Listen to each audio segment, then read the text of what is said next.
Buenas noches, mis hermanos, que el Señor se agrade en bendecirnos, tener misericordia de cada uno de nosotros. Que Él perdone mis pecados, fortalezca mis debilidades y que Él, que se agrada en usar los instrumentos que Él quiere, que permita que su palabra corra y sea predicada, glorificada y cumple el propósito para el cual Él lo ha dejado. Antes vamos a orar. Padre amado, Dios bueno, gracias por tus misericordia, por tus bondades. Gracias, Señor, por Jesucristo, mi Salvador. Gracias, Señor, por todas tus bondades, tu misericordia. Te suplico, te ruego que te glorifique y que nos recuerde tu santa, bendita palabra y que nos ayude, Señor, a ponerla en práctica, no solamente a recordarla y ser oidores olvidadizos. Te suplico que tú te glorifiques y nos bendiga. Visítanos, Señor, y prospérala. En el nombre de Jesús. Amén. Hoy vamos a dar inicio a lo que es la vida y obra del rey Ezequías. Como hay mucho material, no podremos agotarlo todo en este día. Vamos a estar viendo la historia y luego vamos a ver la obra de Ezequías, la amenaza del rey en ese entonces, que era muy poderoso, el rey de Asiria, a través de sus altos oficiales, como leyó el pastor Huáscar, Sennacherib, sus amenazas y su muerte. Vamos a ver unas breves aplicaciones y en nuestro próximo encuentro, si Dios lo permite, vamos a ver en la continuación de la obra, la vida y obra del rey Ezequías. Vamos a ver su enfermedad, su sanidad y su muerte. El pueblo de Israel, en lo que fue Saúl, David y Salomón, duró unos 120 años siendo gobernado por un solo rey. O sea, el pueblo estaba unido. Más tarde, después de la muerte de Salomón, que le sucede su hijo, entonces Dios permitió que la nación se dividiera en dos, un poco desproporcionado, pero así fue. Porque de las 12 tribus, 10 conformaron lo que era el reino de Israel, y solo 2, lo que era Judá y Benjamín, el reino de Judá. ¿Qué pasó entonces? Durante todo ese tiempo, de manera paralela, tanto en el sur como en el norte, acontecían y se sucedían los reyes. Algunos buscaban y hacían lo que era la voluntad expresa de Dios y otros no. Y así acontece y sucede que llegamos al rey que vamos a tener en el objetivo hoy, Ezequías. Pero antes vamos a ver quiénes fueron sus padres. Acaz fue el padre de Ezequías, y este señor hasta ofreció sus hijos y lo pasó por el fuego. O sea que era tan perverso e igual a los otros reyes paganos. Pero noten algo muy importante. Vamos allá ahora a buscar un texto paralelo, Segunda de Reyes, capítulo 18.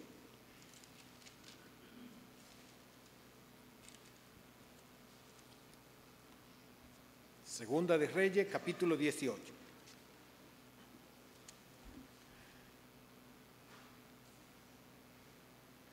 Les recuerdo que primero estaba unido el pueblo de Israel, luego se dividió, y ustedes recuerdan cuándo fue que sucedió eso, cuando un rey joven, el hijo de Salomón,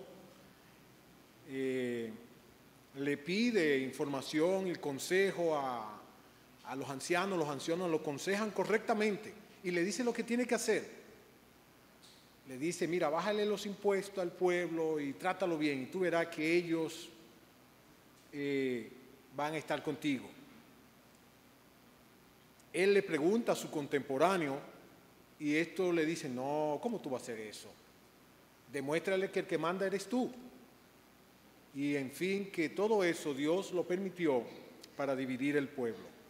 Y hubo una sucesión de reyes, tanto en el norte como en el sur, de unos 39 reyes en total, más una reina, o sea que fueron 40 en total, 20 en el reino del norte y 20 en el reino del sur. El reino del norte, o Israel,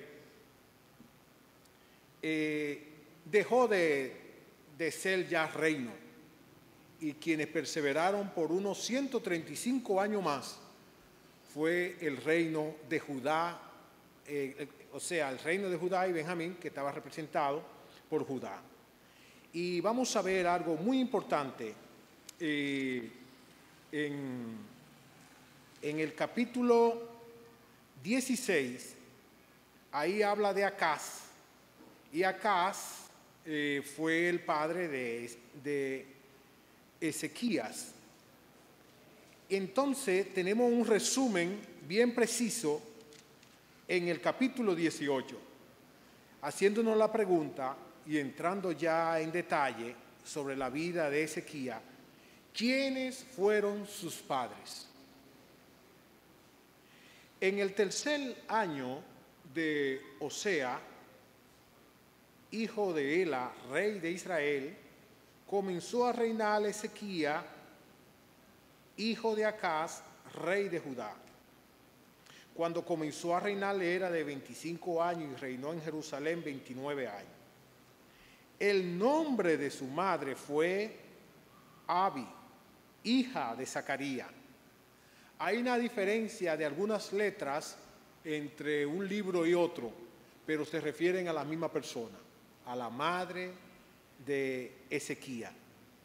Allá en Crónica se le agrega una A y S, dice Abías, pero aquí le llaman Abi, a la madre del rey. Y es muy interesante fijar nuestros ojos en Abi, porque ella jugó un papel sumamente importante en la vida de ese joven y que luego fue adulto y que Dios se agradó y utilizó para su honra y su gloria. Hermanas, aprovecho como a modo de aplicación que su trabajo en el Señor no es en vano.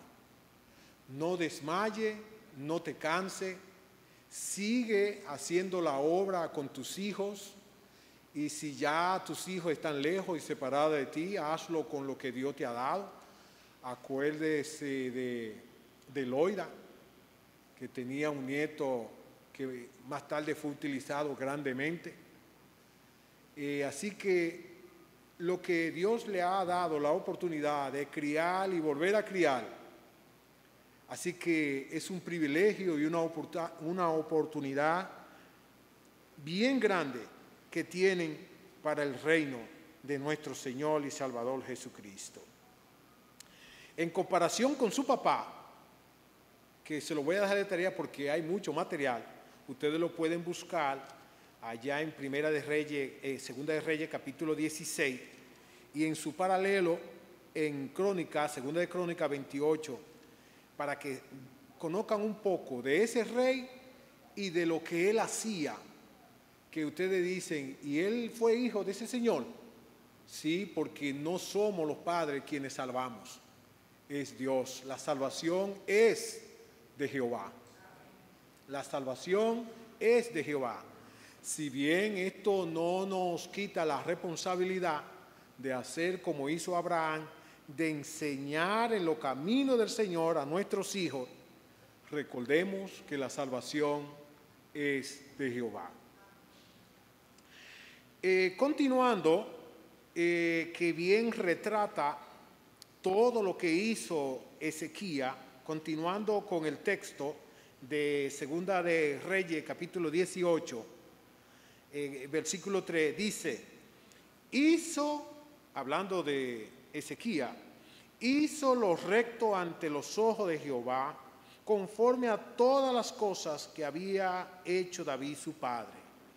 Él quitó los lugares altos y quemó las imágenes y cortó los símbolos de acera e hizo pedazos la serpiente de bronce que había hecho Moisés, por lo que hasta entonces le quemaban incienso los hijos de Israel, y la llamó Nehushtan, que eso quiere decir casa de bronce.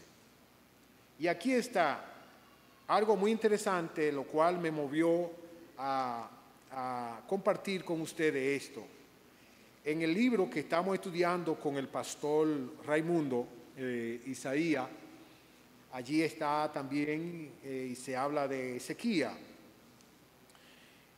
Allí hay una pregunta que permea todo el libro y es: ¿en quién te apoya? ¿En quién tú confías? Y aquí vemos en quién estaba la confianza de Ezequías. En Jehová Dios, versículo 5, en Jehová Dios de Israel puso su esperanza. Ni después ni antes de él hubo otro como él entre todos los reyes de Judá. Usted va a decir, oiga lo que dice ahí, que no hubo otro.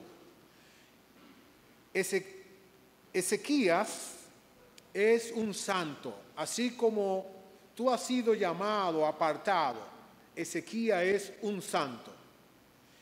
Y como se ha dicho otras veces, santo no quiere decir una persona perfecta que no peca, que no comete errores, sino uno que está apartado y sigue el camino que Dios lo ha llamado.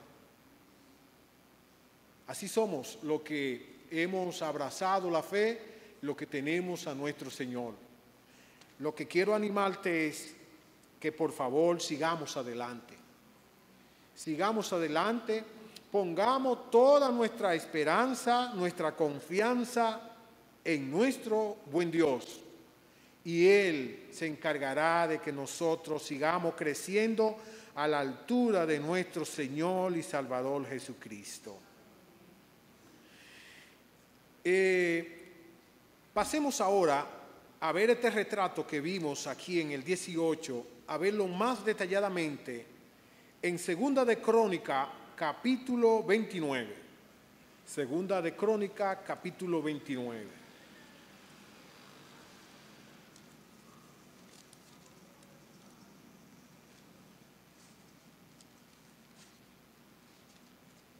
En Segunda de Crónica, eso que leímos en el 18, que es como un retrato o escenas, que ahora se la voy a poner un poco más grande. Allí vuelve y habla del rey. Los primeros versículos hablan de quiénes fueron sus padres. Luego habla de su obra, de lo que él hizo. Y eso nos recuerda lo que el Señor nos dice a cada uno de nosotros. Buscad primeramente el reino de Dios y su justicia, y lo demás será añadido. En los primeros versos, dice aquí, Ezequías restablece, versículo 3 en adelante, restablece el culto del templo. Vamos a leer algunos versos. En el primer año de su reinado, en el mes primero, abrió las puertas de la casa de Jehová y la reparó.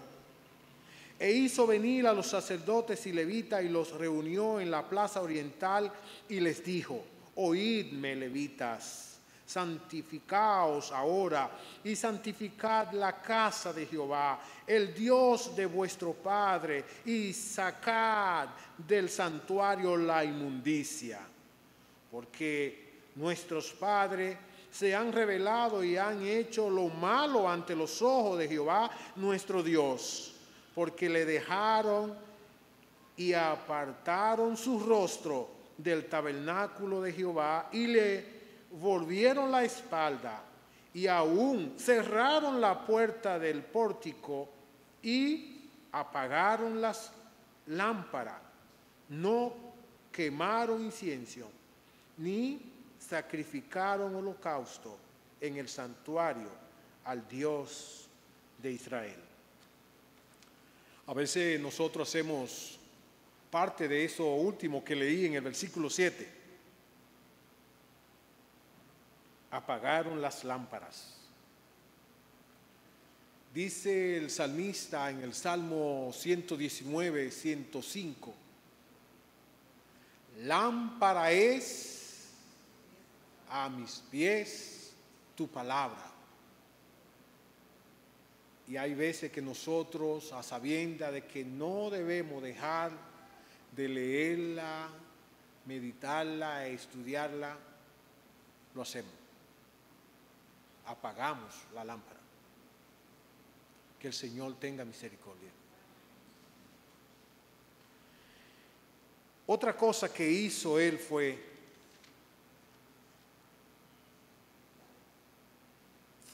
en el 30, del 1 en adelante, pero voy a leer parte de estos versos. Ezequías celebra la Pascua. ¿Por qué la celebra él? ¿Por un capricho o algo así? No, es que él sabía lo que decía la palabra y él quería obedecerla. Allá en Éxodo capítulo 12, cuando las plagas y las señales de Moisés y Aarón ante Faraón, llegó una señal, una prueba, una plaga que era la celebración de la Pascua.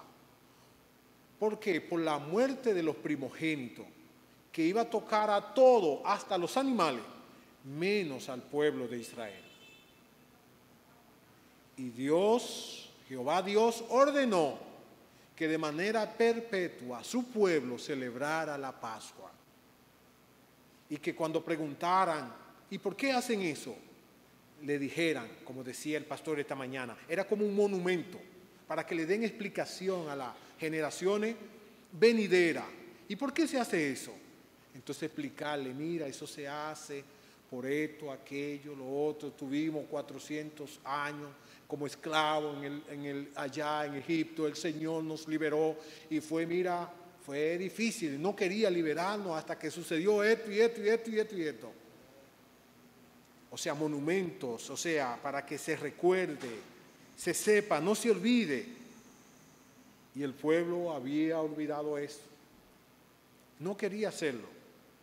Ezequías seguido llega, restablece y ordena que eso se celebre. Pero hay algo parecido con nosotros. Dios nos ha dejado varias órdenes explícitas, como es el congregar, ¿no? El tomar la Santa Cena. Y que lo hagamos ¿en qué? Como yo quiero, en memoria de Él. Es decir, recordando lo que Él hizo por nosotros en la cruz y que resucitó, y que Él vendrá por nosotros. Y algunos de manera ligera y sencilla no hacemos eso. Gracias al Señor que el pastor, tenemos a un pastor más inclinado a recordar eso, de decir que la Santa Cena es para pecadores. Si usted pecó, no se deje engañar del enemigo. Arrepiéntase, que si confesamos nuestro pecado, Él es fiel y justo para perdonar nuestro pecado y limpiarnos de toda maldad. Hasta aquella que tú crees que puede impedir que tú tomes la Santa Cena. Hermanos, recordemos eso. Los mandatos y las enseñanzas de Dios no lo tomes a la ligera. No lo tomes a la ligera. Ahora la pregunta, ¿y por qué no se toma la Santa Cena? Bueno, entonces, ¿por qué no vive de una manera que tu corazón no te reprenda? A eso Dios nos ha llamado. Eso es lo que Dios quiere. De manera que podamos juntos recordar con regocijo cada vez que nos reunimos para celebrar la Santa Cena. La Pascua era algo parecido. Dice así, primeros versículos. Envió después Ezequías por todo Israel y Judá y escribió carta a Efraín y a Manasés para que viniesen a Jerusalén, a la casa de Jehová, para celebrar la Pascua a Jehová, Dios de Israel. Y el rey había tomado consejo con sus príncipes y con toda la congregación en Jerusalén para celebrar la Pascua en el mes segundo, porque entonces no la podían celebrar por cuanto no había suficientes sacerdotes santificados, ni el pueblo se había reunido en Jerusalén. Esto agradó al rey y a toda la multitud. Sigue más detalle de esa obra, de toda esa reforma religiosa que está haciendo Ezequías, y sigue. Luego, en el capítulo 31, dice que Ezequías reorganiza el servicio de los sacerdotes y levitas. ¿Y sabe cómo termina eso? Mira cómo termina. Primer versículo del capítulo 32. Después de estas cosas y de esta fidelidad, vino Senaquerib de los asirios e invadió a Judá y acampó contra las ciudades fortificadas con la intención de conquistarla. Usted dirá, wow, pero iba tan bien y ahora mira lo que viene. Sí, hermano, eso también lo dice el Señor. El Señor lo dice así. Dice en Juan que en el mundo tendremos aflicción, pero confiemos. Él fue el que mató a aquellos tantos miles allí de lo que leyó el pastor. El ángel de Jehová, refiriéndose a una cristofanía, antes de la encarnación de nuestro Señor, se refiere a ese Señor y Salvador tuyo y mío. A ese Señor. Y Él nos dijo, mira, no se preocupen, van a tener dificultad mientras tanto estén aquí. Por eso Él apartó un momento antes de irse allá arriba, en Juan capítulo 17, y oró para que nosotros, el Señor nos guardara, el Señor nos cuide. Porque Él sabe lo difícil que es vivir la fe aquí. Pero Él no nos deja solo. Él dice, estaré con ustedes hasta el fin del mundo. Pero hay algo que precede a esa promesa. Enseñándole todo. Si tú no sabes algunas cosas y nada más sabes parte de la historia, vas a interpretarla mal.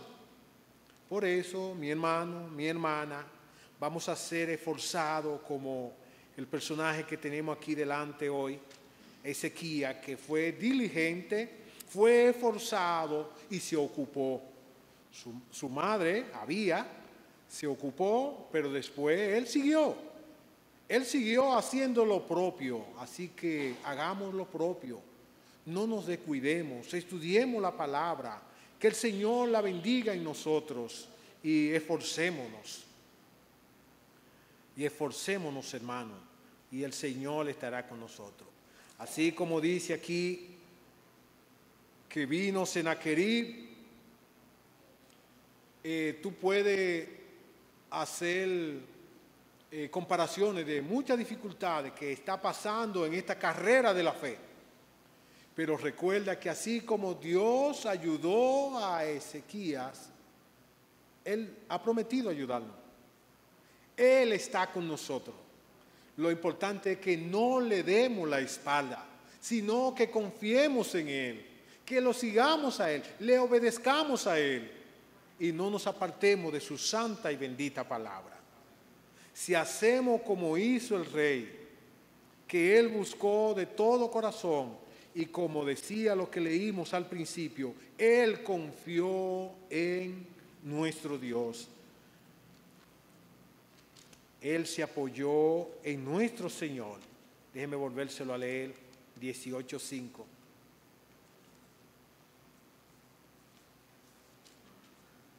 En Jehová Dios de Israel puso su esperanza. Ni después ni antes de él hubo otro como él entre todos los reyes de Judá. Porque él puso su esperanza en Dios. Y el que en él pone su esperanza no será avergonzado.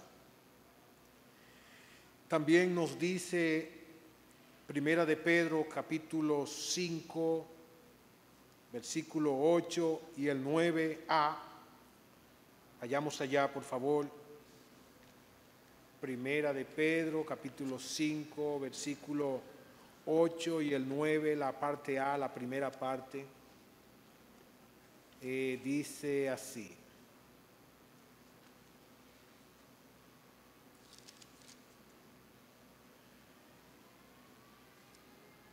Sed sobrios y velad, porque vuestro adversario el diablo, como león rugiente, anda alrededor buscando a quien devorar. ¿Cómo es nuestra lucha y con quién? Debe ser con esta herramienta, al cual resistid firme en la fe. Al cual resistir firme en la fe. Dice Hebreo y dice el apóstol Pablo que la fe, cuando digo en hebreo, algunos atribuyen que Hebreo fue escrito por Pablo, pero también él lo reitera en Romano cuando dice que la fe viene por el oír de la palabra de Dios. Y cuando aquí nos referimos al oír, tiene también el significado de eso, de lo que usted está haciendo ahora, de manera pasiva oyendo. Pero también quiere decir hacer caso a lo que Dios ha dejado aquí escrito. Lo que implica que usted tiene que estudiarla, tiene que leerla, tiene que meditarla y todo eso. A eso nos referimos con oír. Cuando usted lee, cuando usted ve, su fe se va a fortalecer. Y eso es lo que Dios quiere. Y eso fue lo que sucedió con nuestro personaje. Por eso cuando Sennacherib viene y hace todas sus amenazas y blasfema el nombre de Jehová, porque como dijo el pastor que destacó esa nota y que está en los anales de la historia de él, es verdad todo lo que él decía, pero se equivocó. Se equivocó. Él se enredó en sus propios cordones. Al comparar a nuestro Señor, a Jehová Dios, con los otros dioses, se equivocó. Y él creía que Jehová Dios de los ejércitos era como aquellos dioses de aquellas naciones que él había sitiado y había tomado. Entonces, aquella fe que su madre le había, desde pequeño, le había enseñado a abrazar y que él abrazó y que se fue fortaleciendo él amando y conociendo a Jehová Dios, fue lo que le hizo actuar de la manera correcta. Y él oró y pidió oración, y el Señor le mandó a decir a Ezequías: en lo que me has pedido, mira, ya lo tengo resuelto. Ni siquiera va a entrar, ni siquiera una flecha va a lanzar. Por donde él vino, se va a ir. Y así fue. Se fue Sennacherib. Sennacherib era lo más terrible de aquel entonces. Y era uno de los reyes, si no el más poderoso. O sea que era para poner a temblar a cualquiera que él se le enfilaba para tomarlo. Hermanos, hermanas, quizás puede estar pasando por algo tan terrible y que trasciende o que pasa tus expectativas. Pero recuerda que la confianza no debe estar puesta en lo que se ve, sino en nuestro Señor y Salvador Jesucristo. Él es el Todopoderoso. Él es quien se va a encargar. Confía en Él y no dudes, y Él te bendecirá de manera muy especial. Sí, yo te invito a que analice tanto en Crónica, en Reyes y en Isaías sobre lo que significa este personaje Sennacherib. Y puede ser que sea algo tan tremendo que amenace lo que es tu relación con Dios y que ponga en duda esto, porque Él usa palabras engañosas. Él dice que viene, en cierto momento Él dice que Él venía en nombre de Jehová y decía que no confíe en las palabras de Ezequías. Incluso de manera burlona y necia, le piden los embajadores que por favor no hable en el idioma que están oyendo los trabajadores. Y fue cuando más intensamente lo hizo. Cogió, bocina y habló duro, porque esa era la intención y esa era su estrategia que él utilizaba con las otras naciones que había conquistado. Hermano, puede ser que de tu misma familia te digan: y tú no eres que eres cristiano. Acuérdese que la esposa de Job lo dijo. Pero oye, todo eso que te está pasando, maldice a tu Dios y muérete. Puede ser que te digan algo así, o puede ser que te lo insinúen, pero recuerda que sed sobrio y velad, porque vuestro adversario el diablo anda alrededor con muchas cositas, a veces con los hijos, a veces con la esposa, a veces con el esposo, con compañeros del trabajo, con los mismos hermanos de la iglesia, con todo. Entonces tengamos cuidado en discernir bien las acechanzas y los dardos que manda el enemigo, y no nos dejemos vencer, sino confiemos y esperemos en nuestro Dios, quien se glorificará y hará la obra. Y hará la obra. Allá donde vimos del 19, que dice: y aconteció, donde leyó el pastor, y aconteció que aquella misma noche salió el ángel. No dice un ángel, no. No dice un ángel de Jehová, dice el ángel, refiriéndose a nuestro Señor y Salvador Jesucristo. Él pelea por nosotros. Él es quien nos cuida, Él que oró y dice: guárdalo como yo lo cuidé cuando estaba aquí. Él nos sigue guardando porque está ya intercediendo por ti y por cada uno de nosotros, para que nosotros no caigamos, porque polvo somos y Él lo sabe. Hermano, en una próxima ocasión vamos a continuar. Que Dios bendiga su palabra en cada uno de nosotros. Padre, gracias por tu palabra.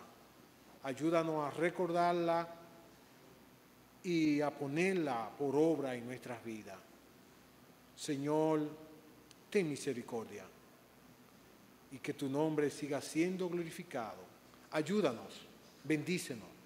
En el nombre de Jesús. Amén.